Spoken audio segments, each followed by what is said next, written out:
लेकिन अपनी अनथक मेहनत से और अपनी कोशिशों से और लगातार एफर्ट से अरशद नदीम ने ये मार्क हासिल किया। और ओलंपिक्स में, पेरिस ओलंपिक्स में अरशद नदीम ने जेवलिन थ्रो में 92.97 का थ्रो करके ये बता दिया कि अगर आप सच्ची मेहनत और लगन से कोई मकसद के लिए निकलें तो हर चीज मुमकिन है और हर चीज हासिल की जा सकती है। अरशद नदीम की इस कामयाबी के पीछे क्या राज है? और पाकिस्तान ओलंपिक्स में आज एक गोल्ड मेडल जीतने में कामयाब तो हुआ, लेकिन क्या ये आने वाले कल के लिए कुछ और नए दरवाजे खोलेगा? क्या ये और नए एथलीट्स को इंस्पायर करेगा, मोटिवेट करेगा कि वो भी ओलंपिक्स जैसे मुकाबलों में, एथलेटिज्म के मुकाबलों में आगे बढ़ के पाकिस्तान का नाम रोशन करें? इसी हवाले से गुफ्तगू करने के लिए हमारे साथ ज्वाइन कर रहे हैं अनीसुर रहमान साहब, सीनियर स्पोर्ट्स जर्नलिस्ट हैं। इनसे जानते हैं कि जो ओलंपिक्स में ये जो पाकिस्तान की कामयाबी है उसको किस तरीके से देख रहे हैं। अनीस साहब अस्सलाम वालेकुम।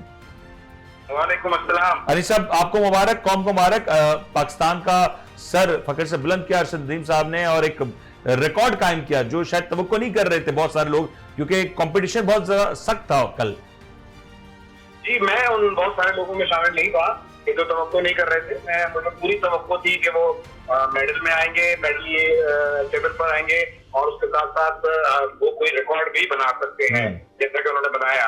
अच्छा, अब इसमें रिकॉर्ड के हवाले से थोड़ी सी कंफ्यूजन ये होती है कि जब हम बात करते हैं कि जी ये रिकॉर्ड है और वर्ल्ड रिकॉर्ड है, तो वर्ल्ड रिकॉर्ड एक अलग चीज है और ओलंपिक रिकॉर्ड या गेम रिकॉर्ड एक अलग चीज है। तो उन्होंने ओलंपिक रिकॉर्ड किया है, वर्ल्ड रिकॉर्ड नहीं है। ये वर्ल्ड रिकॉर्ड यान जेलेस्की का है, तो उन्होंने 98 मीटर से ज्यादा की थ्रो करके हासिल किया था 1996 में। सही। तो बहरहाल ये तो कामयाबी है, वो तो बहुत ही लॉन्ग वे जाएगी पाकिस्तान के लिए और जितने भी एथलीट्स हैं वो यकीनन बहुत ज्यादा इंस्पायर होंगे। और ये सबसे अहम बात ये कि ये एक ऐसा मेडल है, डिविजन मेडल है।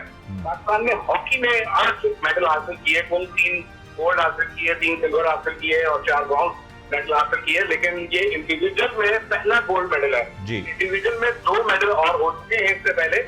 एक मेडल तो मोहम्मद बशीर ने रेसलिंग में लिया था 1960 के रोम ओलंपिक्स में। ये वही ओलंपिक्स है जिसमें पाकिस्तान ने पहली मर्तबा गोल्ड हॉकी में लिया था, उन्होंने ब्रॉन्ज लिया था रेसलिंग में। और उसके बाद एक और इंडिविजुअल मेडल जो है वो ब्रॉन्ज मेडल था 1988 के जो ओलंपिक्स थे, सोल ओलंपिक्स में हुसैन शाह ने बॉक्सिंग में हासिल किया था।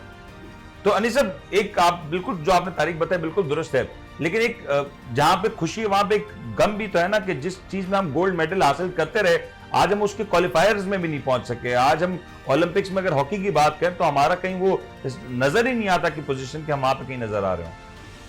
बिल्कुल सही बात की आपने, लेकिन हमें गौर करना चाहिए कि हम क्यों नहीं पहुंच रहे। उसकी वजह यह है कि हॉकी के रूल्स चेंज हुए, लेकिन हम उसके साथ नहीं चले। जब भी कोई चीज नहीं आती है तो उसके साथ लोगों को चलना चाहिए और उसको सीखना चाहिए, समझना चाहिए।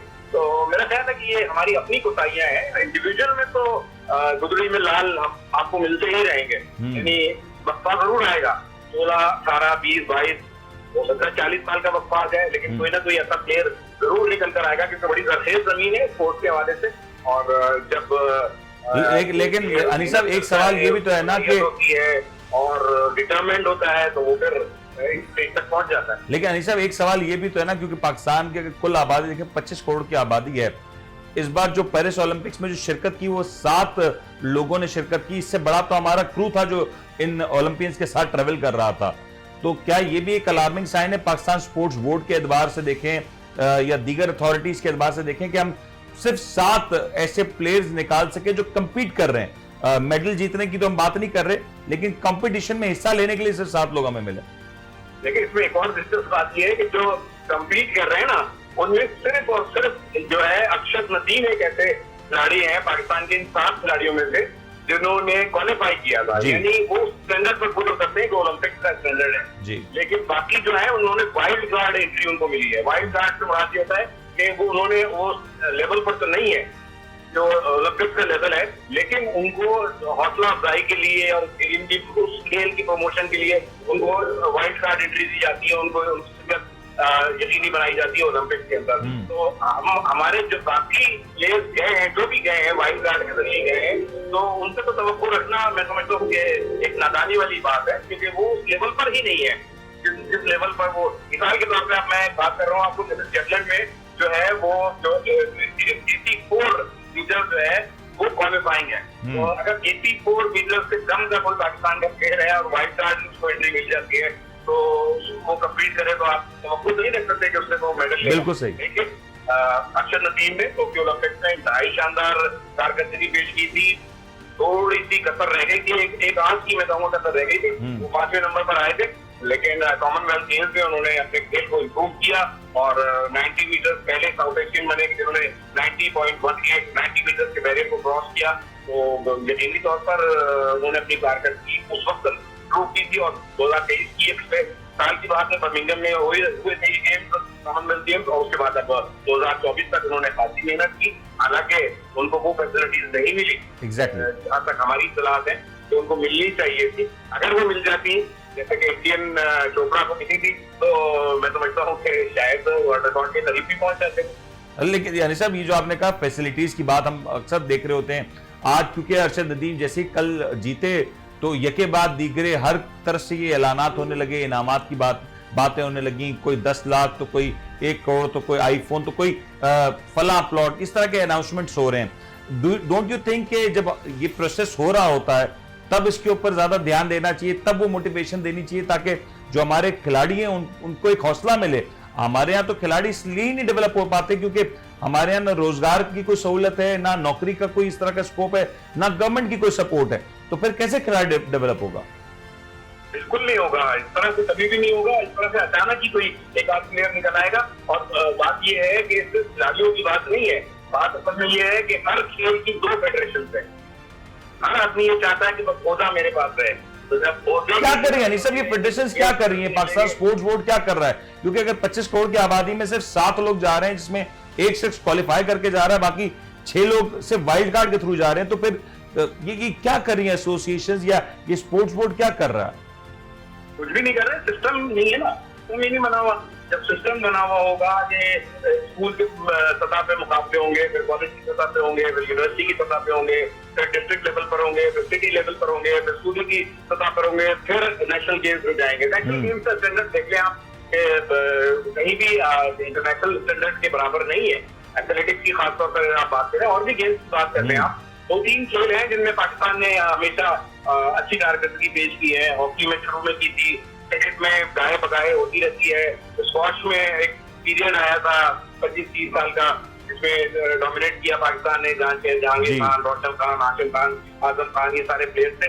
लेकिन फिर उसके बाद नहीं था ऐसा, फिर थोड़ा सा स्नूकर में आपको अप नजर आया था जी, लेकिन एक कंसिस्टेंसी नजर नहीं आई ना, लेकिन उसको प्रूव नहीं किया जाता। अपनी लड़ाइयां लड़ी जाती हैं, अपने अपने ओहदों की बात की जाती है, प्रॉपर कोचेस नहीं है, फैसिलिटी नहीं है, इंफ्रास्ट्रक्चर नहीं है। यानी अब जेवलिन खरीदने के लिए भी उसे जो है ना चंदा जमा करना पड़ा। एग्जैक्टली, अब अंदाजा लगाइए।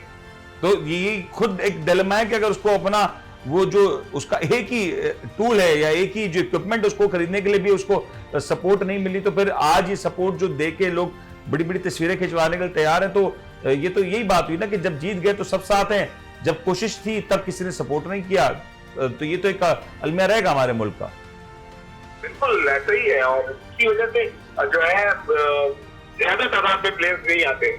और मुझे खुद बड़ी हैरत होती है कि बड़ा जरदेज दिखता है यहाँ पर एथलीट। और हमारी अगर अनीस साहब देखें तो हम स्ट्रांगली बिल्ट कल्चर्ड है हमारा। हम अगर हमारी जिसामत देखें, हम स्ट्रांगली बिल्ट हैं। अगर सिंध के लोग देखें, पंजाब के देखें, केपीके के देखें, बलूचिस्तान के देखें, तो आपको ओवरऑल जो आपको फिजिकल अपीयरेंस है वो बड़ी स्ट्रांग बिल्ट है। हम तो बहुत सारे मुकाबलों में compete कर सकते हैं और बड़ा अच्छा कर सकते हैं। बिल्कुल, फिजिकली तो अल्लाह ताला ने बहुत जोरदार बनाया है पाकिस्तानियों को। आपने सबकी बात कर दी है, सारे जो है सुबह का जिक्र कर दिया है, तो बहुत स्ट्रांग लोग हैं। लेकिन बात असल में ये है कि सिर्फ ताकतवर होने से कुछ नहीं होता, उसको नर्चर करना पड़ेगा। होनी चाहिए, खेल की अवेयरनेस होनी चाहिए, उसको पता होना चाहिए। हाँ, ये जरूर है कि आप अरशद नदीम जीते हैं, पिछली दफा जब कॉमनवेल्थ में जीते थे तब भी बड़ा इंटरेस्ट पैदा हुआ था, लोग जानने लगे थे उन्हें। तो अब हो सकता है कि इंस्पायर होकर कुछ यही सवाल है अनीस साहब की, ये अरशद नदीम की जो विक्ट्री है ये हमारे दीगर खिलाड़ियों को, और खास तौर पे मैं अगर उन शोबों की बात करूं जैसे हॉकी है या स्क्वॉश, इसमें माजी में हम वर्ल्ड चैंपियंस थे, बल्कि अनबीटन रहते थे, अब वो खिलाड़ियों या उन खेलों के ऊपर भी फोकस होगा कि अगर एक अरशद नदीम ये कर सकता है तो वो खेलों में हम क्यों नहीं कर पा रहे? जी जी, सब कर सकते हैं, इसमें कोई शक नहीं है, बस उनको जो है सपोर्ट की जाए और मौका दिया जाए। 1994 नवंबर 1994 से लेके नवंबर 1995 तक ये वो एक साल का अरसा है, तकरीबन एक साल का, 363 दिन बनते हैं जी। ये वो अरसा है कि जिसमें पाकिस्तान 4 खेलों क्रिकेट, हॉकी, स्क्वॉश और स्नूकर चारों में बैक वक्त आलमी चैंपियन था, दुनिया का वाहिद मुल्क है। That is itself a story और एक हिस्ट्री है पाकिस्तान की। बहुत बहुत शुक्रिया अनीस साहब, आपने वक्त दिया और बताया कि किस तरीके से पाकिस्तान में खेल और खिलाड़ियों के साथ खिलवाड़ होते हैं, और अगर वहीं पे अरशद नदीम जैसा कोई शख्स सिर्फ अपनी मदद आप अगर इस तरीके से एक मुश्किल कठिन रास्ता लेते हुए जब आगे बढ़ता है तो फिर वो कितना बड़ा नाम करता है, वो गोल्ड जीतता है, वो पाकिस्तान का परचम सरबुलंद करता है। और जब वो एक शख्स अपनी मेहनत से पूरे पाकिस्तान का, सारे ही पाकिस्तानियों का नाम रोशन करता है, तो उसकी खुशी किस हद तक होती है कि शायद आज कोई भी पाकिस्तान में शख्स ऐसा नहीं है जो शायद इस हवाले से वाकिफ ना हो या खुश ना हो। और बेशतर शायद 90% या 99% लोग इस खेल से ना वाकिफ थे कुछ देर पहले तक, लेकिन एक जीत ने किस तरीके से पूरा मंजर तब्दील कर दिया, पूरा एक तासुर पाकिस्तान का तब्दील कर दिया, कितनी खुशियां इस एक जीत ने बिखेरी हैं। यकीनी तौर पे ये एक बड़ा ही इंपॉर्टेंट मार्का है। अरशद नदीम साहब के सवाल से यकीनी तौर पर मुबारकबाद के मुस्तहिक हैं, उनको मुबारकबाद भी देंगे, उनके लिए दुआएं भी हैं, नेक ख्वाहिशात भी हैं, और यही दुआएं होंगी कि जिस तरीके से अरशद नदीम साहब अभी तक करते आए हैं वैसी ही परफॉर्मेंस आने वाले दिनों में भी करें, और उनको देख के जो दूसरे एथलीट्स हैं या दूसरे स्पोर्ट्स से ताल्लुक रखने वाले लोग हैं वो भी इंस्पायर हों। ये एक बड़ा इंपॉर्टेंट है एस्पेक्ट जिसके ऊपर काम होना चाहिए। प्रोग्राम